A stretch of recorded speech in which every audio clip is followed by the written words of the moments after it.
so you don't have to become a Docker expert. This applies for Node.js, Next.js, React sites, Python, Django applications, Golang applications, Elixir and Phoenix applications. Though if you are a little more advanced and you do have a Docker file, we can build using that as well.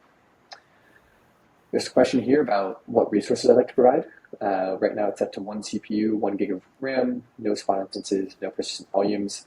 That's fine to me. I think in a true production setup, I might want a little bit more resource, but for today, that'll be fine.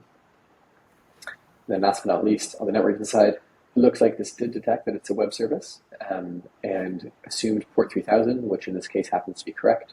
And so we're going to leave this as is. Since we have this set, Z is going to provision a full load balancer, SSL cert, put it on a z.app domain.